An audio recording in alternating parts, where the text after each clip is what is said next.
Bonjour, je m'appelle Anita. Bonjour, je m'appelle Rémi et nous sommes tous les deux étudiants à l'IFCV. En option sécurité-sûreté. Quelles sont les missions que tu as découvertes auxquelles tu ne t'attendais pas avant de t'inscrire? Je pensais plus que j'allais être agent de sécurité et puis en final, je me suis retrouvée à travailler dans une agence. Du coup, j'ai découvert le côté assistante de manager et j'en suis contente. Moi, je voulais vraiment avoir un poste d'assistant manager. Je sais que j'ai beaucoup de mal avec l'injustice. Depuis toute petite, j'ai ressenti ça en fait. Je me rappelle quand on vous a ramené en France, moi et maman, vous étiez toute petite, je te voyais pas où je te vois au jour d'aujourd'hui. Je sais pas si tu t'en souviens quand on était à Saint-Denis une fois et qu'il y avait des policiers à cheval et que je t'ai dit dès que je vais grandir, je vais être comme eux et tout. Enfin, tu te souviens? Oui, je me rappelle. Je voulais sauver le monde, plein de choses comme ça, non? L'école, je l'ai découvert vraiment un mois de la fin des candidatures à l'IFCV. Là, j'ai rencontré un formateur de sécurité, génial. J'ai trouvé beaucoup de discours communs avec lui, en fait. Tout ce que je voyais en entreprise, je lui disais, bon, bah, j'ai vu ça, il me disait, bah, très bien, on va faire un cours dessus. Et quand j'arrivais en entreprise et que je parlais de ça, j'avais l'impression que les gens, ils disaient, ah, elle sait de quoi elle parle, c'est bon, elle a compris, elle sait pourquoi elle est là. Actuellement, je suis assistant du directeur sécurité-sûreté de Viparis. C'est une entreprise d'événementiel qui organise et gère les congrès en Île-de-France.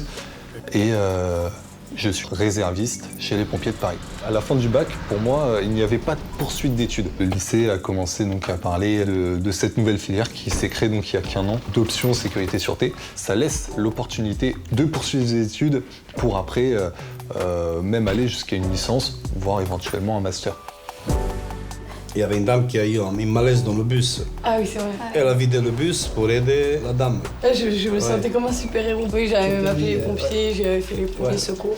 En fait, j'ai tout simplement adoré mes formations. J'ai appris plein de choses sur l'incendie, sur les premiers secours. Ça m'a fait grandir et c'est là que j'ai compris que voilà, c'était vraiment ce que j'aimais. J'aimais bien ça, mais je voulais vraiment le faire en sûreté, en sécurité. Le mot principal, c'est rapport de confiance. Mon directeur sécurité-sûreté me fait énormément confiance. Ça, c'est ce que je veux, c'est ce que justement j'attends en fait parce que j'ai besoin de travailler en autonomie. Aujourd'hui, pour toutes les femmes qui sont dans la sécurité, je pense qu'une femme peut manager des hommes. Elle peut être à la tête d'une entreprise. Lorsque j'ai commencé, il y a très peu de femmes dans la sécurité. Et effectivement, j'ai eu quelqu'un qui m'aidait, qui était une femme. Et mon parcours, en fin de compte, c'est un peu le tien. Donc, de ce que j'ai vécu moi, j'ai pu effectivement m'en servir pour te faire grandir aussi.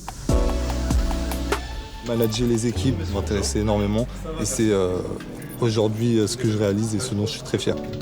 Dans tous les cas, la police, c'était mon premier choix. Mon rêve reste toujours le même, rentrer avec un maximum d'études. En fait, faire plein de formations et puis continuer, pourquoi pas être directeur d'agence d'une société de sécurité. Tu vois.